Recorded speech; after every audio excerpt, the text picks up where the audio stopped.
வணக்கங்க. நம்ம இன்னைக்கு அறுசுவை அரிசியில் இரும்பு சத்து, கால்சியம் நிறைந்த கருவேப்பிலை வச்சு ஆரோக்கியமான சுவையான 2 ரெசிபி தான் சமைக்க போகிறோங்க. கருவேப்பிலையில் விட்டமின் ஏ, சி, இ நிறைந்துள்ளது.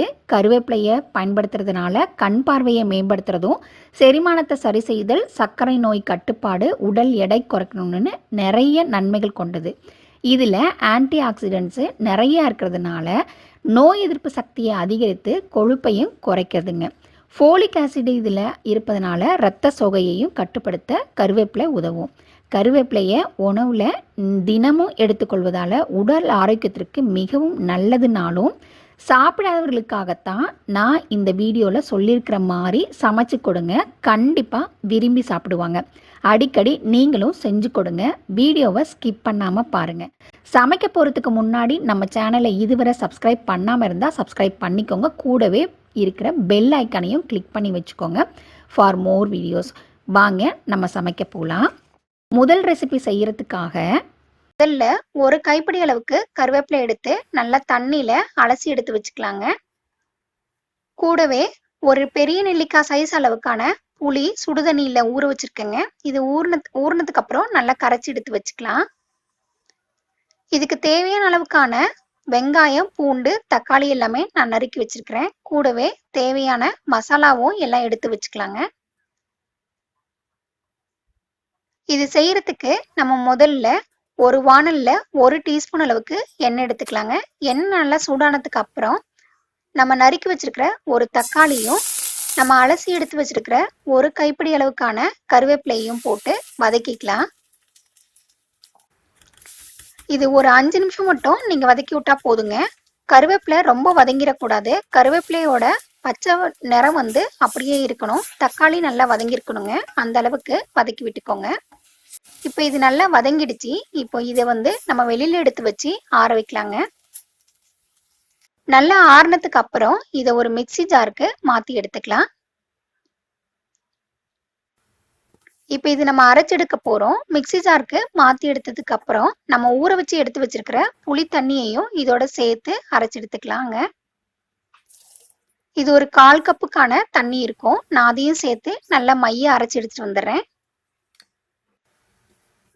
அவ்வளவுதாங்க. இது எல்லாத்தையும் நல்லா மைய அரைச்சி எடுத்தாச்சு. இப்போ இது நம்ம ஒரு பாத்திரத்துக்கு மாத்தி எடுத்து வச்சுட்டு எப்படி குழம்பு வைக்கிறதுன்றத பார்க்கலாங்க.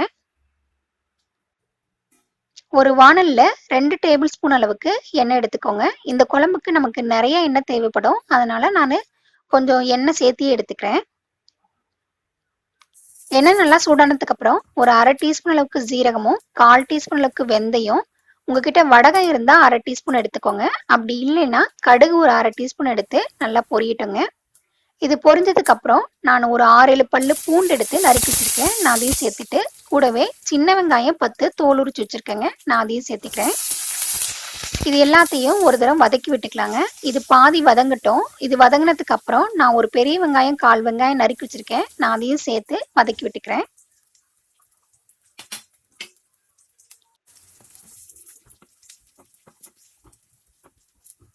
இது வதக்கிடும் போதே இதுக்கு தேவையான மசாலா எல்லாம் நம்ம இப்பயே சேர்த்திக்கலாங்க.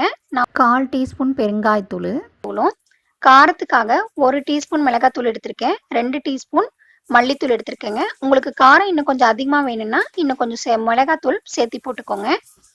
இது எல்லாத்தையும் நல்லா வதக்கி விட்டுக்கலாம். இந்த சமயத்துல நம்ம அரைச்சி வச்சிருக்கிற கருவேப்பிலை தக்காளி பேஸ்டையும் இதோட சேர்த்து நல்லா கலந்து விட்டுக்கலாங்க. கூடவே ஒரு 1/4 கப்பு தண்ணியும் சேர்த்து ஊத்திக்கோங்க. இது நல்லா கலந்து விடுங்க. ஒரு கொதி வர அளவுக்கு நல்லா கலந்து விட்டுக்கோங்க.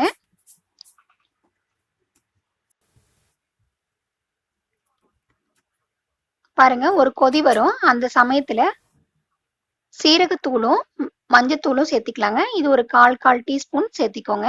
கூடவே 2 டீஸ்பூன் அளவுக்கு உப்பும் சேர்த்து நல்லா கலந்து விட்டுக்கோங்க.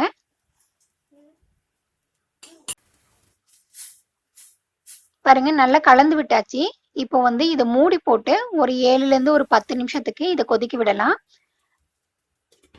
இது நல்லா வேகட்டும். அப்பதான் கருவேப்பிலையோட அந்த பச்சை வாசம் போய் நல்லா கிரேவி மாதிரி வரும் நமக்கு. பாருங்க, ஒரு 10 நிமிஷம் ஆயிடுச்சு. குழம்பும் நல்லா கொதிச்சு வந்துருச்சுங்க.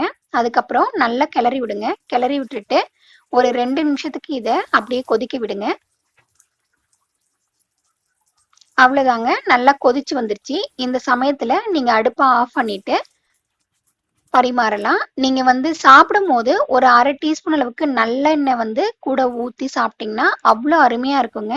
இந்த குழம்பு யாருக்குமே பிடிக்கலன்னு சொல்ல முடியாது, அவ்வளோ டேஸ்ட்டாக இருக்கும். இதை நீங்களும் உங்கள் வீட்டில் ஒரு தடவை ட்ரை பண்ணி பாருங்கள்.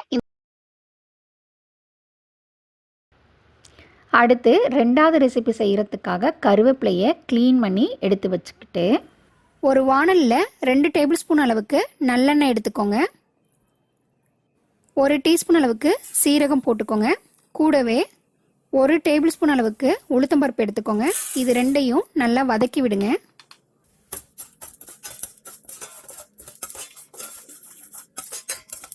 இந்த சமயத்தில் நான் இது கூட 3 பல்லளவுக்கு பூண்டு போட்டுக்கிறேங்க. இதையும் நல்லா வதக்கி விட்டுட்டு 10 சின்ன வெங்காயம் நான் உரிச்சு வச்சுருக்கேங்க, அதை நான் சேர்த்துக்கிறேன். உங்ககிட்ட சின்ன வெங்காயம் இல்லைனாலும் பெரிய வெங்காயம் ஒரு 1/2 வெங்காயம் சேர்த்திக்கோங்க. இதையும் நல்லா வதக்கி விட்டுக்கலாங்க. இப்போ இது கூடயே நான் காரத்துக்காக 5 வரமிளகாய் சேர்த்துருக்கேன். நீங்கள் உங்கள் காரத்துக்கு ஏற்ற மாதிரி சேர்த்திக்கோங்க. கூடவே 2 டேபிள் ஸ்பூன் அளவுக்கு நிலக்கடலை பருப்பும் சேர்த்துட்டு நல்லா வதக்கி விட்டுக்கலாங்க.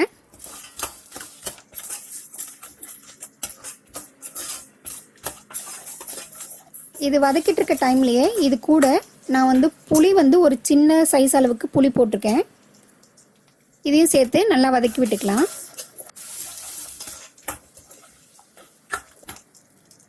இந்த சமயத்தில் நான் கழுவி வச்சிருக்கிற கருவேப்பிலையும் நான் இதோட சேர்த்துக்கிறேங்க.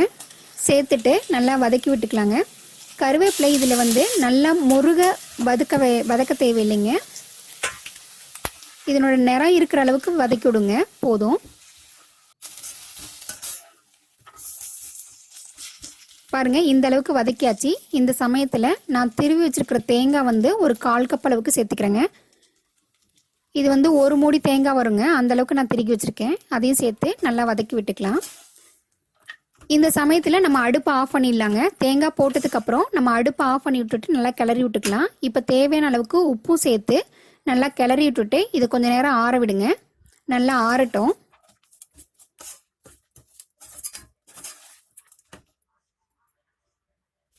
இது ஆறுனதுக்கு அப்புறம் நம்ம மிக்ஸி ஜாரில் போட்டு கொஞ்சமாக தேவையான அளவுக்கு தண்ணி விட்டு அரைச்சி எடுத்துகிட்டு வந்துடலாங்க.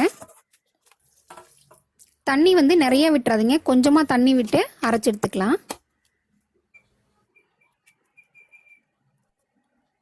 அவ்வளோதாங்க, நம்மளோட ஹெல்த்தியான கருவேப்பிலை சட்னி ரெடி ஆயிடுச்சு.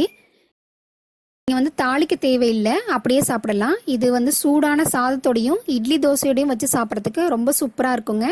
நீங்களும் ஒரு முறை ட்ரை பண்ணி பாருங்கள். இந்த 2 ரெசிபியையும் உங்கள் வீட்டில் சமைச்சு பார்த்துட்டு உங்கள் கமெண்ட்டை தெரியப்படுத்துங்க. ஆரோக்கியமாக சமைச்சு சாப்பிட்ற உங்கள் நண்பர்கள் கூடயும் இதை ஷேர் பண்ணிக்கோங்க. தேங்க்யூ.